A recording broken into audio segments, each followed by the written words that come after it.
ಇದಕ್ಕೆ ಕಾರಣ ಏನು ಸರ್? ನೋಡಿ, ಈಗಾಗಲೇ ನಾನು ನನ್ನ ಪ್ರತಿಕ್ರಿಯೆನ ಉದಯಗಿರಿ ಪ್ರಕರಣಕ್ಕೆ ಸಂಬಂಧಿಸಿದಂತೆ ಮಾಧ್ಯಮದ ಮೂಲಕ ತಿಳಿಸಿದ್ದೇನೆ. ಪೊಲೀಸ್ ಇಲಾಖೆಯವರು ಆವತ್ತೇ ರಾತ್ರಿ ಸುಮಾರು 1:30-2 ಗಂಟೆ ಸಮಯದಲ್ಲಿ ಎಲ್ಲವೂ ಹತೋಟಿಗೆ ತಂದು ಸಹಜ ಸ್ಥಿತಿಗೆ ತರುವಂಥದ್ರಲ್ಲಿ ಸಾಕಷ್ಟು ಪ್ರಯತ್ನಗಳು ಮಾಡಿದ್ದಾರೆ. ಸ್ಥಳೀಯವಾದಂತಹ ಮುಖಂಡರು ಪೊಲೀಸ್ ಇಲಾಖೆ ಜೊತೆ ಕೈ ಜೋಡಿಸಿ ಎಲ್ಲೆಲ್ಲಿ ನಾವು ತಿಳಿ ಹೇಳಬೇಕಾಗಿತ್ತು ಹೇಳಿ ಅದನ್ನು ಸಂಪೂರ್ಣವಾಗಿ ಸಹಜ ಸ್ಥಿತಿಗೆ ಮರಳಿದೆ.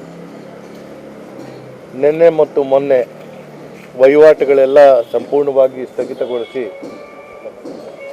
ಪೊಲೀಸ್ ಇಲಾಖೆಯವರು ಇದ್ದಂತಹ CCTV ಫುಟೇಜಸ್ಸು ಮತ್ತು DVRಗಳನ್ನ ವಶಕ್ಕೆ ಪಡೆದು ಅದರಲ್ಲಿ ಮಾಹಿತಿ ಸಂಗ್ರಹ ಮಾಡುವಂಥ ಕೆಲಸ ಕೂಡ ಮಾಡ್ತಾಯಿದ್ದಾರೆ.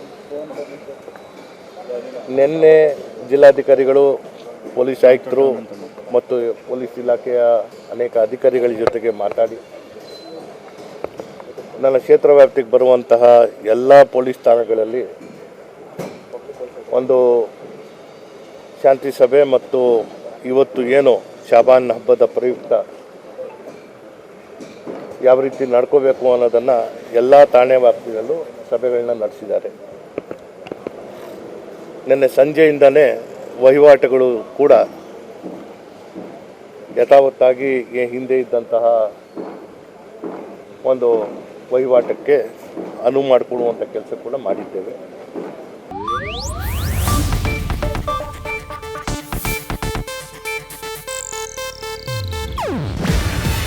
ಇದು ಏಷ್ಯಾನೆಟ್ ನ್ಯೂಸ್ ನೆಟ್ವರ್ಕ್ ಪ್ರಸ್ತುತಿ. ನೀವು ನೋಡ್ತಿದ್ದೀರಾ ಏಷ್ಯಾನೆಟ್ ಸುವರ್ಣ ನ್ಯೂಸ್.